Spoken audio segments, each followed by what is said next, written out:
6 months later, Jake Martinez stood on the observation deck of Haven Station, watching cargo ships come and go from the human colony of New Terra. The station was nothing like the luxury of Nexus Station, but it was home now. More importantly, it was free. The past half year had changed everything. The rescue of the Serenari survivors had sparked something across the galaxy that even the hegemony could not contain. Species that had been declared extinct were turning up alive on dozens of worlds. Secret facilities were being raided by local authorities who no longer trusted hegemony explanations. The comfortable lies that had held the galaxy together were crumbling. The Altarian delegation just arrived, Lerahai said as she joined him at the window. She wore simple clothes now, practical and comfortable, but Jake still caught his breath when he looked at her. They confirmed that the facility on their homeworld has been shut down permanently. How many survivors? 43. From 6 different species that were supposed to be extinct. She paused. They want to meet with you. Jake sighed. I told you I am not a politician. I just did what needed doing. That is exactly why they want to meet with you. Lerahai moved to stand beside him. You represent something they have never seen before. A person who stands up to power without wanting power for himself. Through the station's communication system, Jake could hear the daily reports that Sam Rodriguez broadcast to anyone willing to listen. More facilities discovered, more species found alive, more lies exposed. The hegemony was trying to maintain control, but their authority was weakening with each revelation. Any word from Kethron? Jake asked. He reports success on the vegan system. 3 facilities raided, over 200 survivors rescued. The local government has officially withdrawn from the hegemony and declared independence. Jake nodded. The rescued Serenari had become natural leaders in the growing resistance movement. Their telepathic abilities made them excellent at detecting deception and building trust between different species.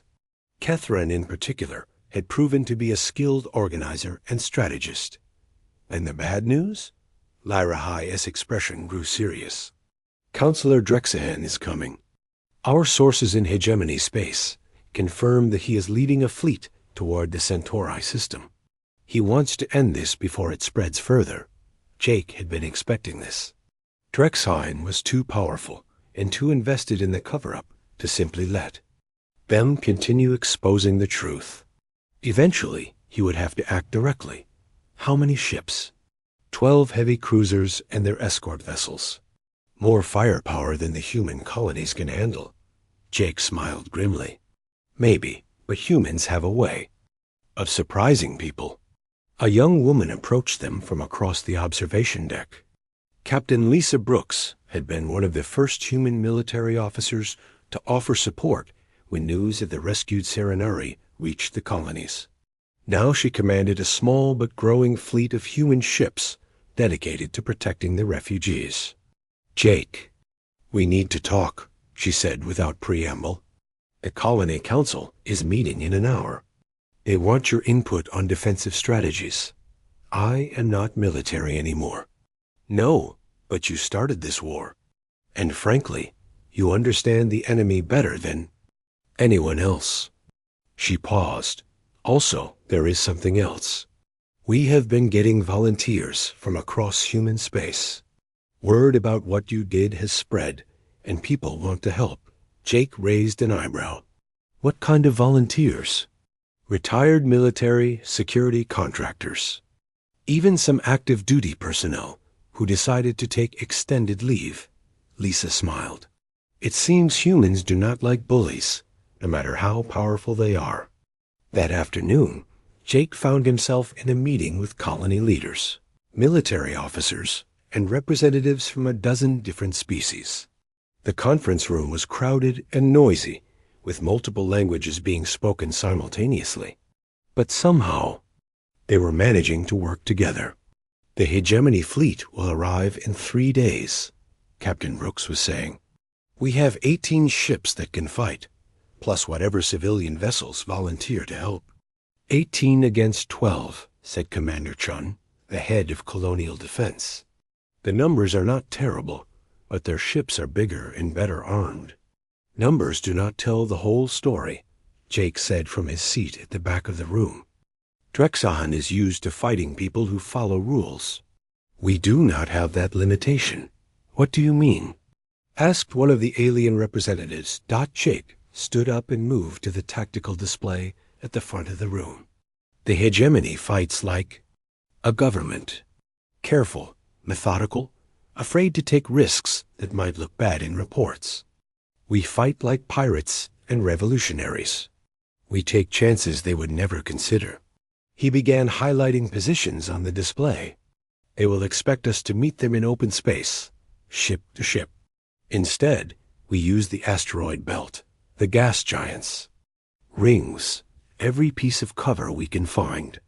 We make them come to us on our terms. Guerrilla tactics, Captain Brooks said with understanding. Hit and run, avoid direct confrontation. Exactly. And we use their expectations against them. Jake turned to address the room.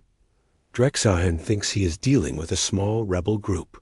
He does not understand that this has become something bigger. Over. The next 3 days, the human colonies transformed into a military camp. Ships were armed and positioned throughout the system. Asteroid mining stations were converted into gun platforms. Civilian vessels were loaded with volunteers and improvised. Weapons. Jake spent the time working with Lyra High and the other Serenari to coordinate intelligence gathering. Their telepathic abilities allowed them to maintain communication between ships without using electronic signals that could be intercepted. When the hegemony fleet finally arrived, they found a system that looked almost deserted. Most of the human ships were hidden behind asteroids or within the gas giants' rings. Only a few vessels remained visible, appearing to be civilian transports trying to flee. They are taking the bait, Lyra High reported from the command center. Drexon is ordering his ships to pursue the fleeing transports. Jake watched the tactical display as the hegemony fleet spread out to chase what they thought were helpless refugees. It was exactly what he had hoped for. Execute the plan, he ordered. What followed became known as the Battle of New Terra, though it was less a battle than a carefully orchestrated ambush. Human ships appeared from hiding places throughout the system, attacking the dispersed hegemony. Vessels from multiple directions simultaneously. The hegemony forces were caught completely off guard. They had expected either a conventional space battle or immediate surrender. Instead, they found themselves fighting an enemy that refused to follow established tactical doctrine. Human ships used ramming attacks, suicide runs, and other tactics that no professional military would consider. They turned civilian vessels into improvised weapons and used the system's natural features as allies in the fight. Jake commanded from the station, coordinating the battle through Lyra High's telepathic network. He watched as human determination and creativity overcame superior technology and firepower. The battle lasted 6 hours. When it was over, 8 hegemony ships had been destroyed or disabled, including Drexaman's flagship. The remaining 4 vessels retreated from the system, carrying word of their defeat back to hegemony space. In the aftermath, Jake stood once again on the observation deck, this time watching rescue operations as human ships recovered survivors from both sides.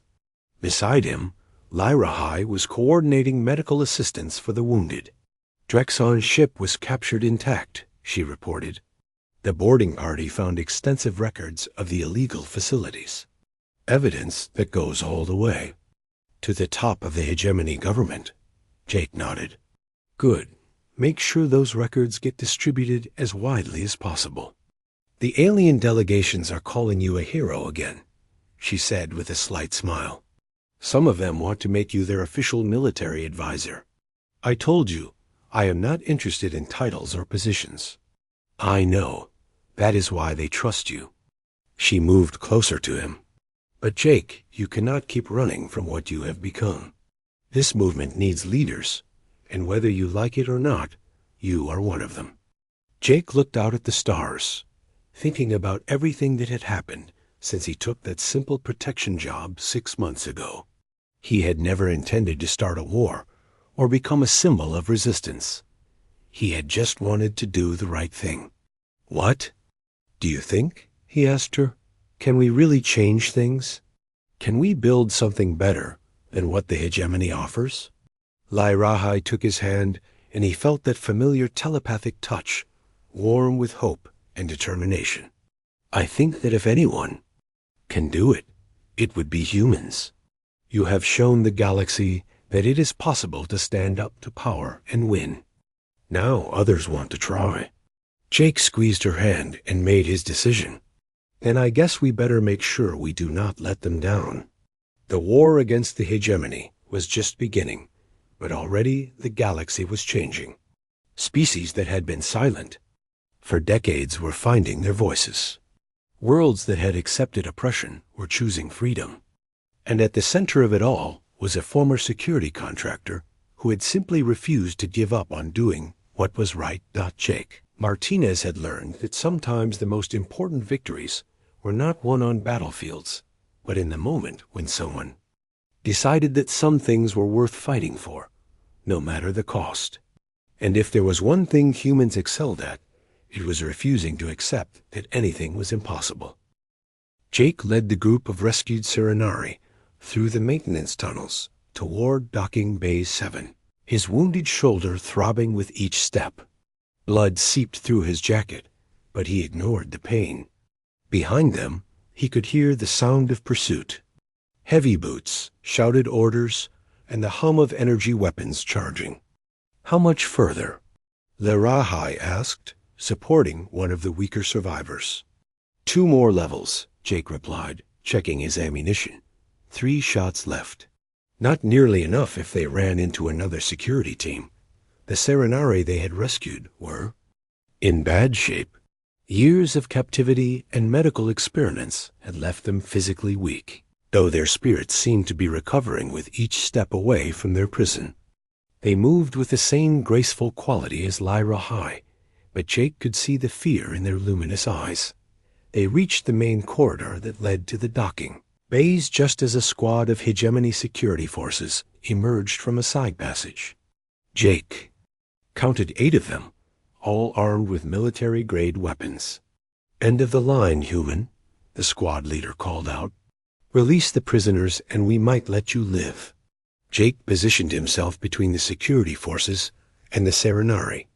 "You know, I keep hearing that offer, but somehow I do not think you people are trustworthy."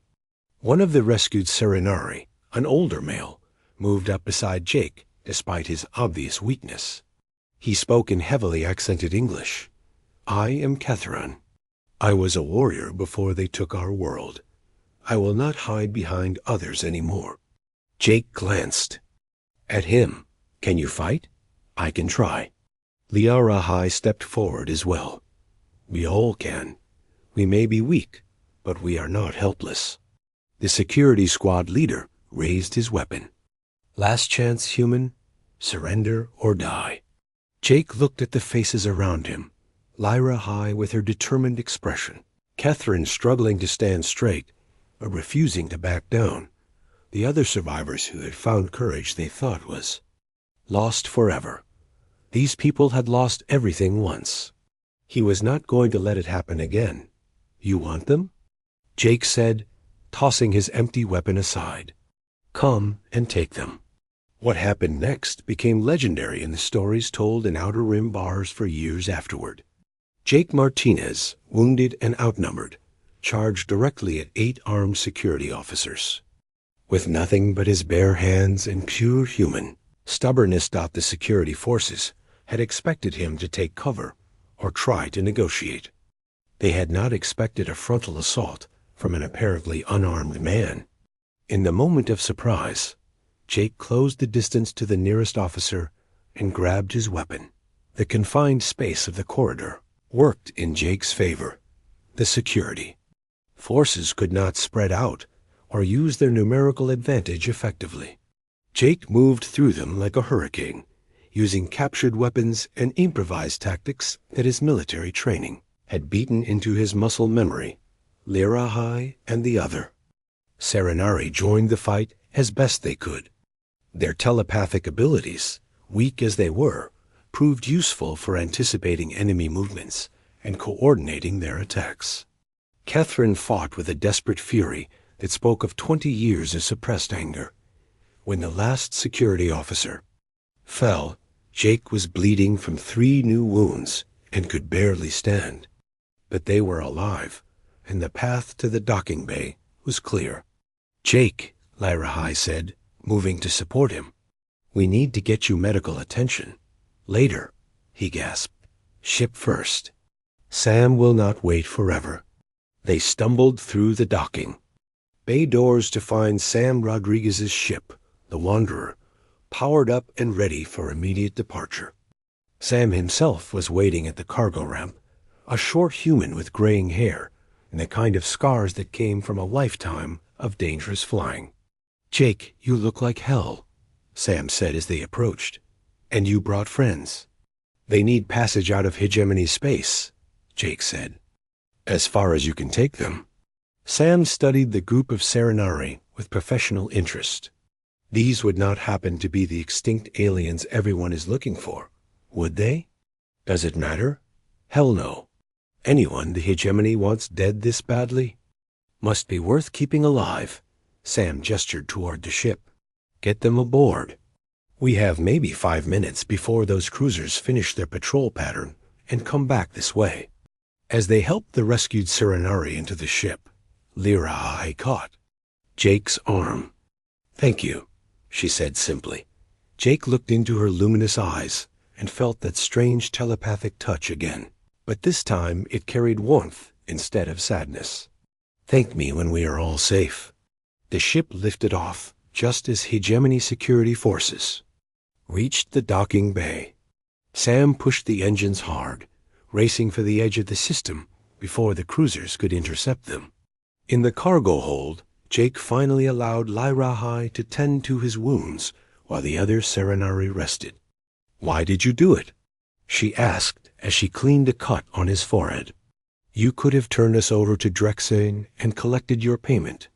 Jake winced as she applied antiseptic. "Because someone had to. And because humans have a bad habit of not knowing when to quit." "Is that what makes your species different? This refusal to give up?" "Part of it. We also have a problem with authority figures who think they can do whatever they want to people who cannot fight back." Lirahai was quiet for a moment as she worked. "The memories I absorbed from that attacker showed me something else. There are facilities like the one we escaped from on dozens of worlds. Thousands of people being held prisoner, experimented on, treated like laboratory animals. Then we will have to do something about that too." She stared at him. "We? Jake, you have done enough. You saved 7 lives today. No one could ask for more than that." Jake thought about the colonies he had seen destroyed during his military service, about the lies the hegemony had told.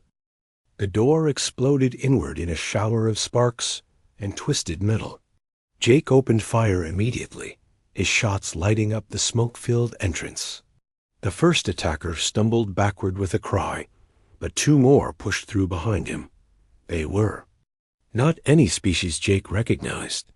Tall and thin, with pale gray skin and large black eyes that seemed to absorb light. Their weapons were advanced, firing energy bolts that left scorch marks on the suite's expensive furniture. "Lirahai, move!" Jake shouted as he rolled behind a different piece of cover. He heard her footsteps heading toward the bedroom, but one of the attackers was already moving to cut her off. Jake put 3 shots into the alien center mass, dropping him to the carpet dot. The remaining attacker was better trained than his companions. He used proper cover and fire discipline, keeping Jake pinned down while moving to a better position. But Jake had fought in actual wars, not just station security disputes.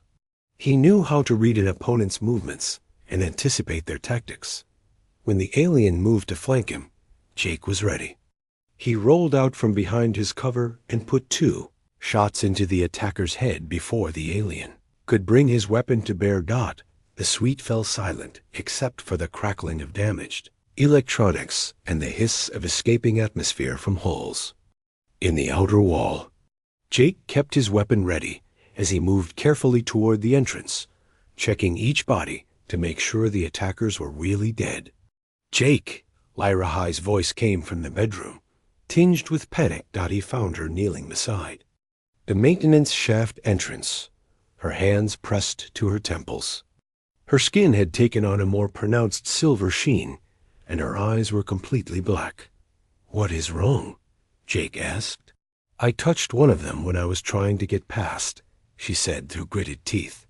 "His memories, they are in my head." Jake knelt beside her. "What did you see?"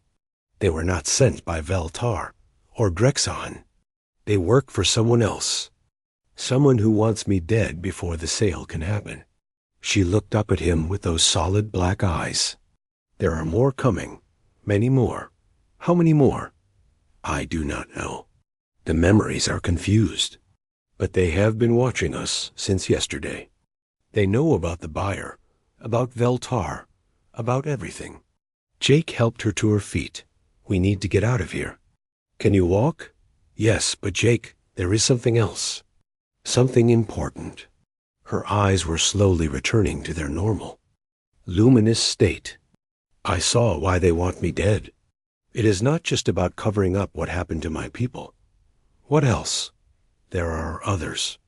Other survivors of species that were supposedly extinct. They are being held in facilities across the galaxy, used for experiments and genetic research. If I live and people learn the truth about the Serenari, it could expose everything." Jake felt a cold anger building in his chest. He had seen enough of war to know what it looked like when the powerful preyed on the helpless. The idea that it was happening on a galactic scale made him sick. How many others? Dozens of species, maybe hundreds. All of them officially extinct. All of them actually enslaved. She gripped his arm. "Jake, there is a facility right here on Nexus Station. Level 3, Section C. They are holding Serenari there. More of your people are alive? 6 of them. Children when our world died, like me. They have been here for 2 years." Jake made another decision that surprised him. "We are going to get them." Lyra High stared at him. "That is suicide. The facility will be heavily guarded." "Maybe, but I am not leaving innocent people to be experimented on." He checked his weapon and grabbed spare ammunition from his gear bag. "Do you know the layout?" "Some of it. The memories I absorbed show parts of the facility." "But Jake, even if we could free them, where would we go?" "The entire station will be hunting us." Jake activated his personal communicator and sent a coded message. "I have a friend who owes me a favor. Sam Rodriguez, smuggler and pilot. If anyone can get us off this station alive, it is him." The communicator crackled to life a moment later. "Jake, you crazy bastard. What have you gotten yourself into now?" "The kind of trouble that pays well if we survive it." "How fast can you get to Nexus Station Docking Bay 7? "I am already in the system. Give me 20 minutes. "But Jake, there are hegemony ships moving in. Whatever you did, you pissed off some very important people." 20 minutes, Jake confirmed and cut the connection. Lyra High was looking at him with an expression he could not quite read. "Why are you doing this? You could take your money and walk away." Jake thought about her question as he gathered his equipment.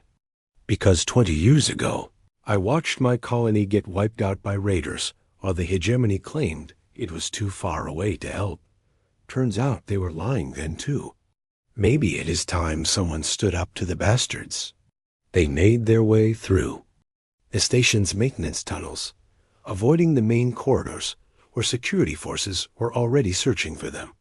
Lyra High's knowledge of the station layout, combined with what she had absorbed from the dead attackers' memories, helped them navigate toward Level 3. The facility was exactly where she had said it would be, disguised as a medical research center.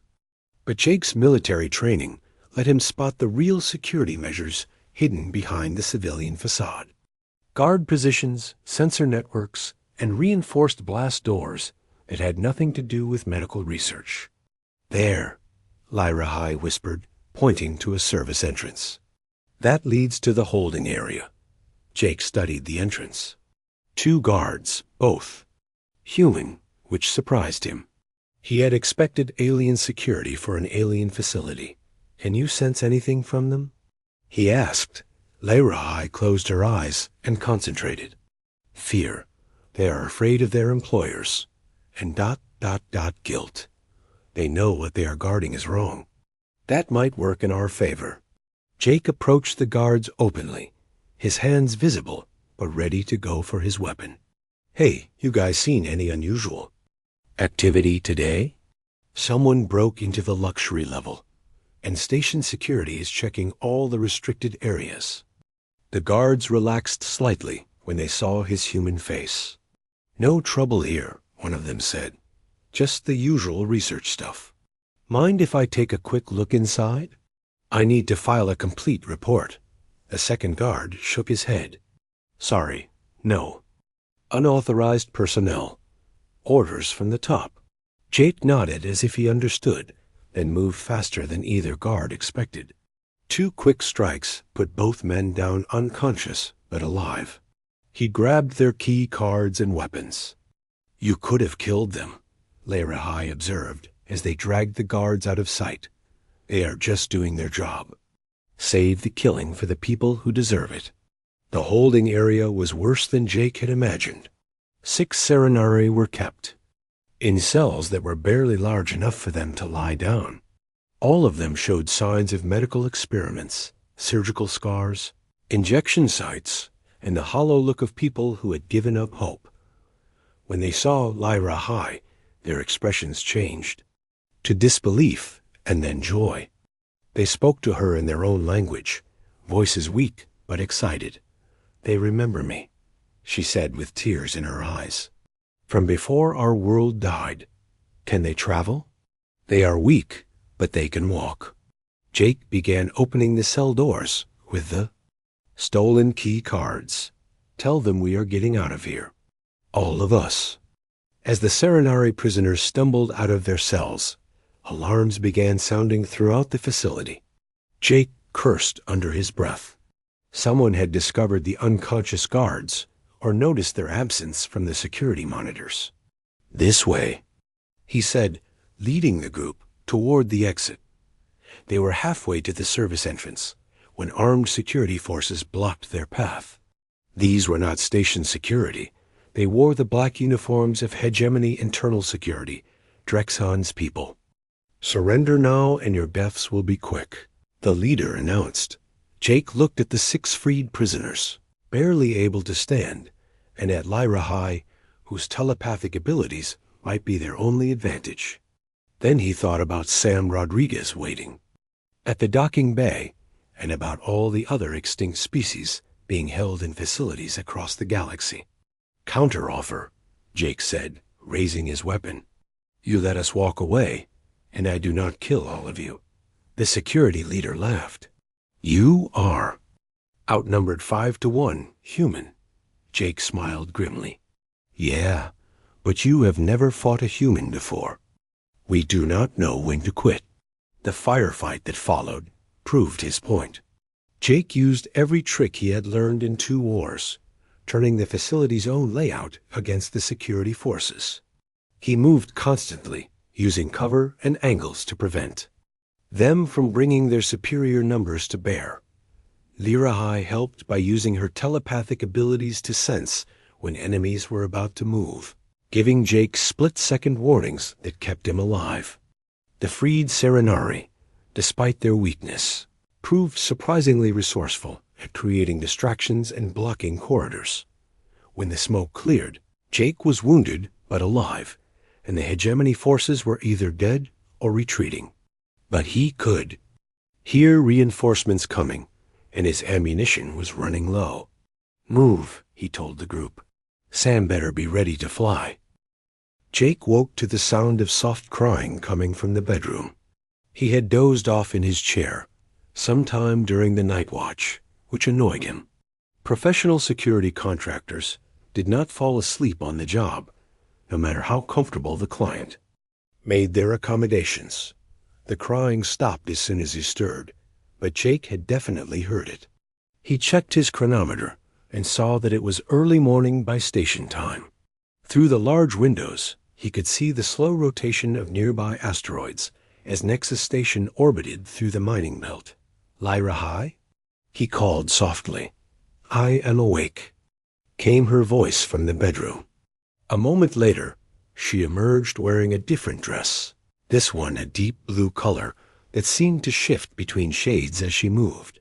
Her eyes showed no sign of tears, but Jake had learned to read people during his military service. She had definitely been crying. "Bad dreams?" he asked. She paused in her movement toward the food preparation area. "You could say that. Though, they are more like memories." Jake watched as she prepared what looked like tea from a collection of exotic herbs. Her movements were still graceful, but there was a sadness to them now that had not been there the night before. "Want to talk about it?" The question surprised him as much as it seemed to surprise her. Jake Martinez was not the kind of person who got involved in his client's personal problems. Lyra High turned to study his face with those luminous eyes. For a moment, Jake felt that strange sensation again, like something was gently touching the edges of his thoughts. "You are curious about me," she said. It was not a question. Part of the job. "I protect you better if I understand what I am protecting you from." She smiled, but it was not a happy expression.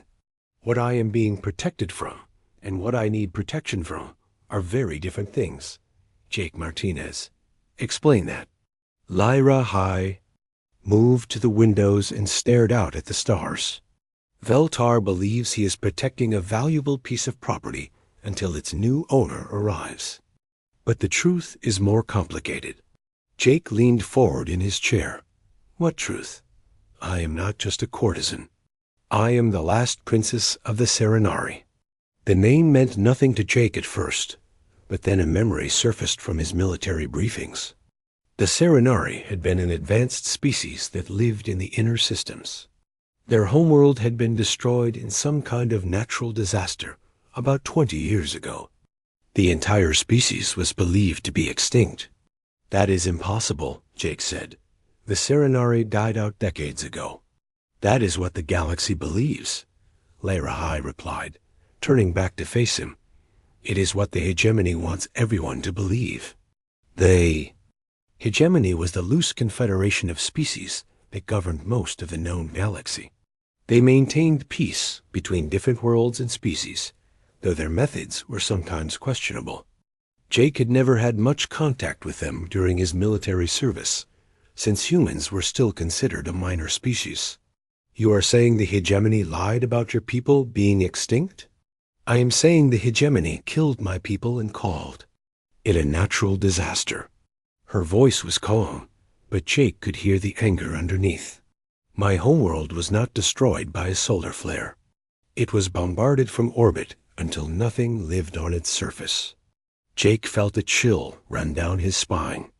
Genocide was not unheard of in the galaxy, but it was usually committed by criminal organizations or rogue military units.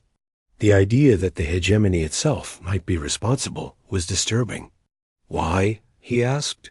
Lyra High moved closer to him, and Jake noticed that her pupils were larger than they had been the night before.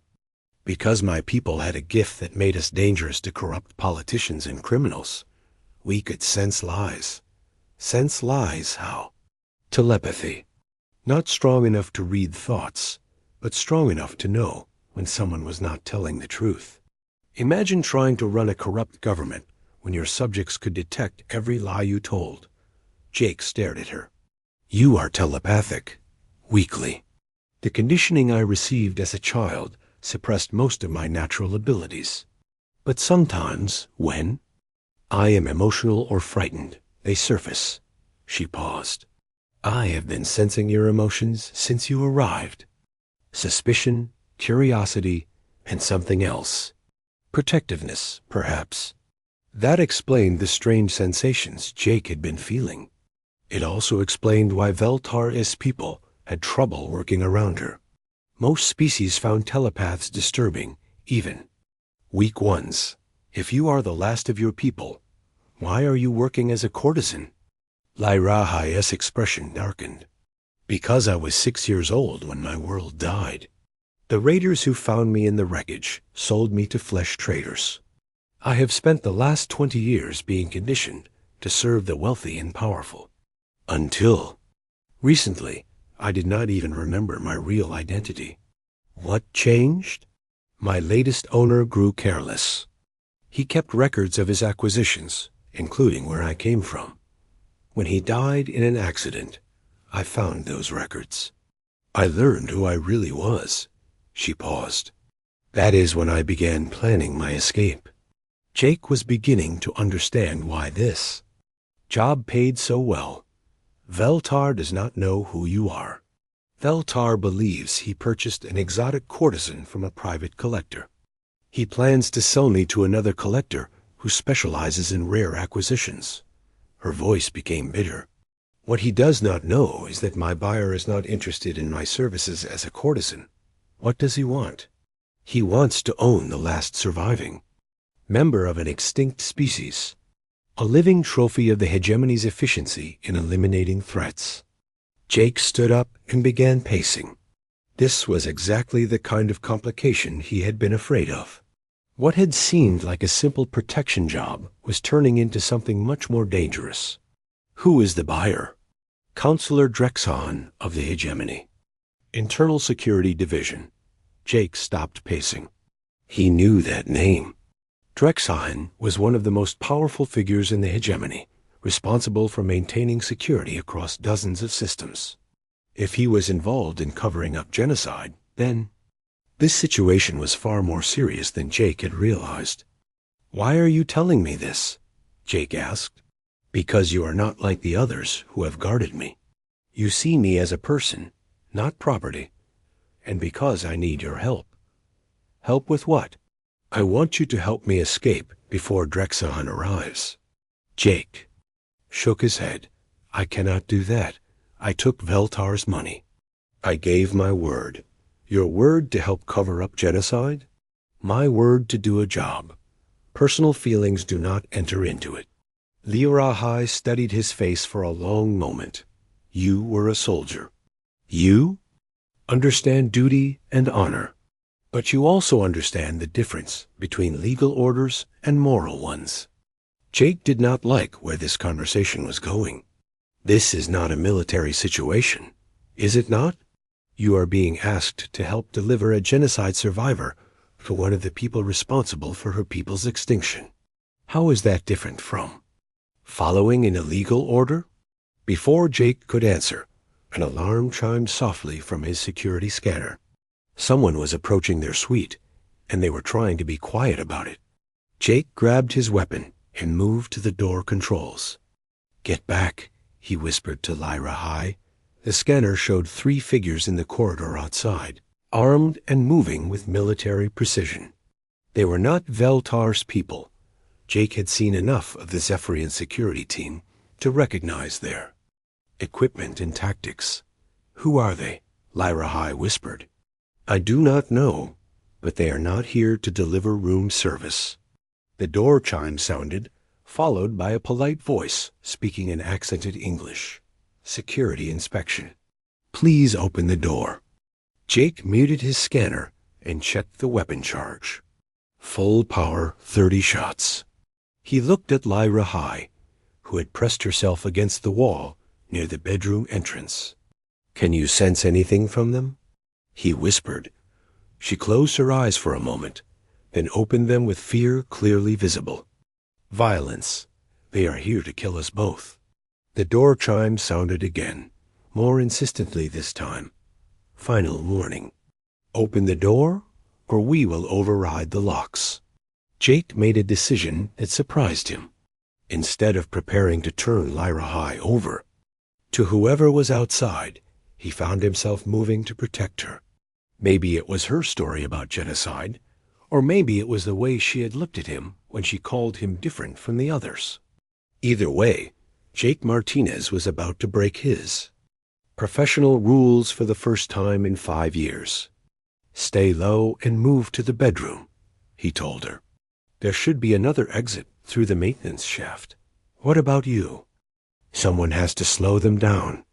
As the door locks began to spark and smoke, Jake took position behind an overturned table and prepared to find out just how much trouble 50,000 credits was really worth.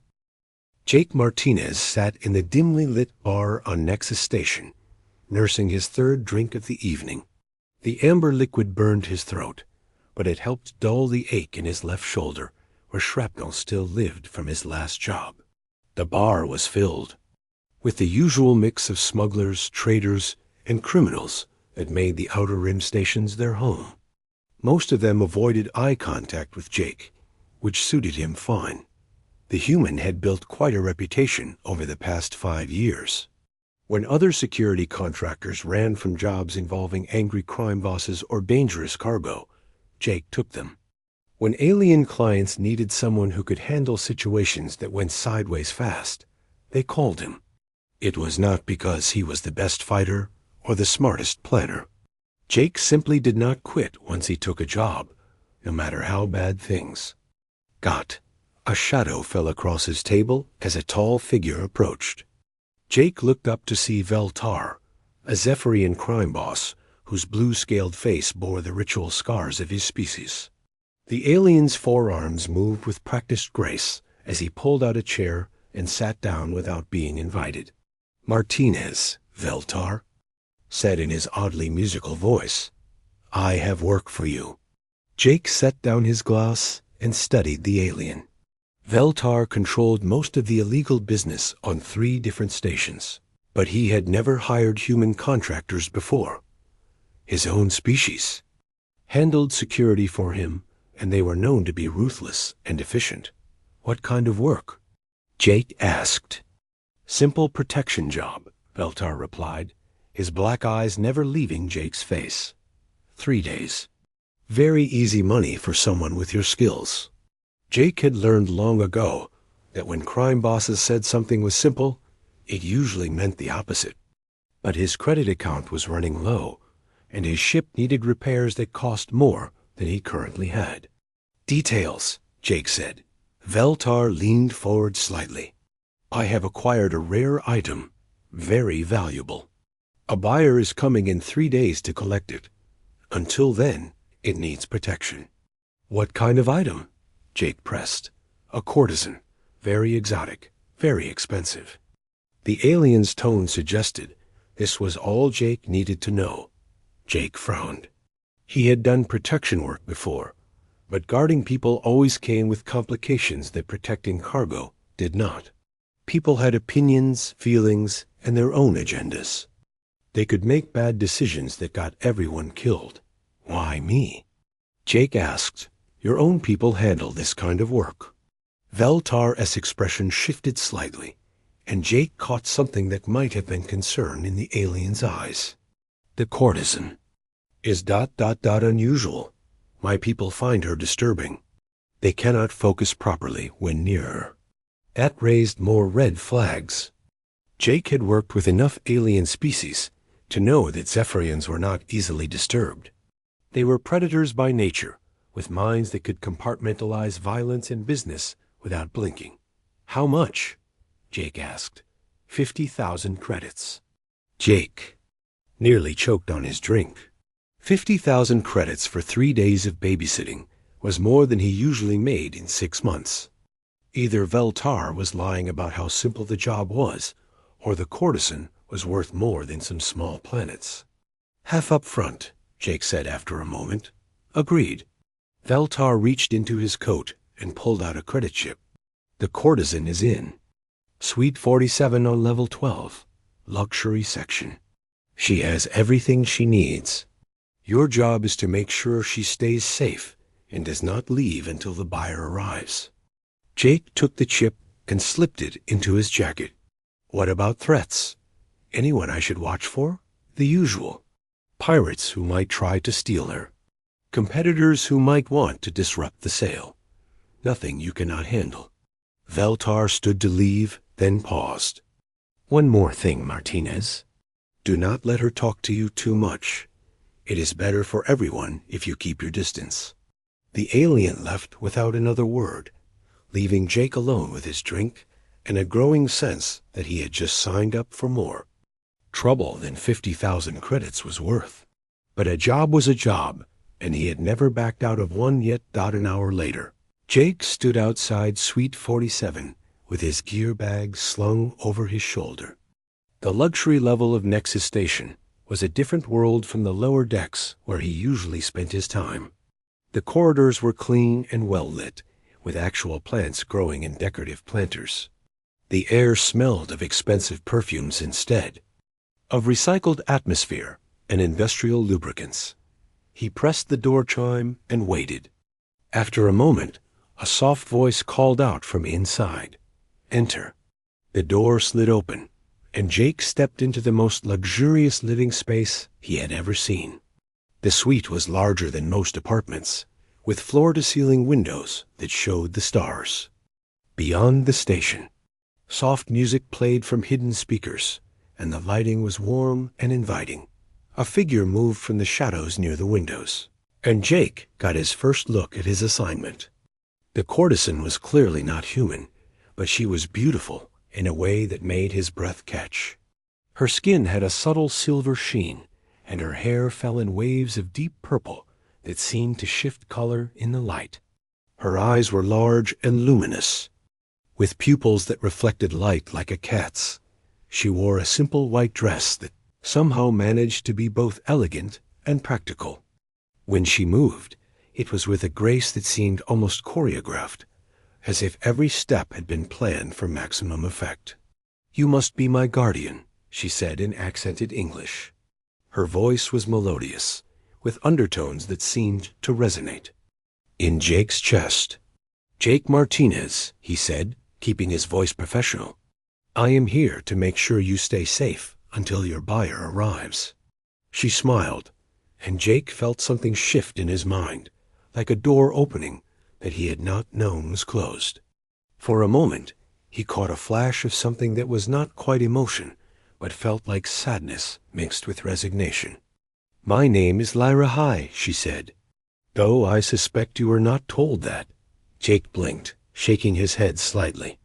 The strange sensation faded, leaving him feeling oddly empty. "Veltar just said you were a courtesan." "I am many things," Lyra High replied, moving to sit on one of the plush chairs. "But that is perhaps the least important of them." Jake set his gear bag down near the door and began his security sweep of the suite. It was standard procedure, checking for hidden listening devices, weak points in the walls, and sight lines from the windows. As he worked, he was aware of Lyra High watching him with those strange, luminous eyes.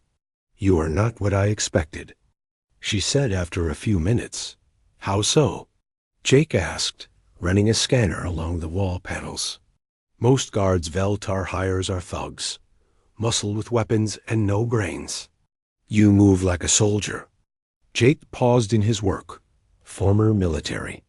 Colonial Marine Corps." "Ah," she said, and there was understanding in her voice. "That explains much. You have seen real war, not just the petty violence of criminals." Jake finished his sweep and turned to face her. The suite was clean, no obvious surveillance or security risks. "The room is secure. I will be staying here for the next 3 days. I will try not to get in your way." Lyra High nodded, but her expression had become thoughtful. "Jake Martinez, may I ask you something?" "Depends on what it is. When you look at me, what do you see?" The question caught him off guard. Jake studied her face, trying to understand what she was asking. "I see someone who is not what she appears to be." Her smile was sad but genuine. "You see more clearly than most. That may complicate things." Before Jake could ask what she meant, She stood and moved toward what he assumed was the bedroom. I should rest. Tomorrow will likely be more interesting than today. As she disappeared into the other room, Jake settled into a chair with a clear view of both the main door and the windows. He pulled out his sidearm and checked the charge, then set it on the table within easy reach. Something about this job was wrong. Veltar had been too eager to hire him, too willing to pay premium rates for what should have been routine work. Leo Rahai was clearly more than just a courtesan, and her comment about tomorrow being interesting suggested she knew something he did not. Jake Martinez had survived 5 years in the Outer Rim by trusting his instincts, and right now those instincts were telling him that the next 3 days were going to be anything but simple.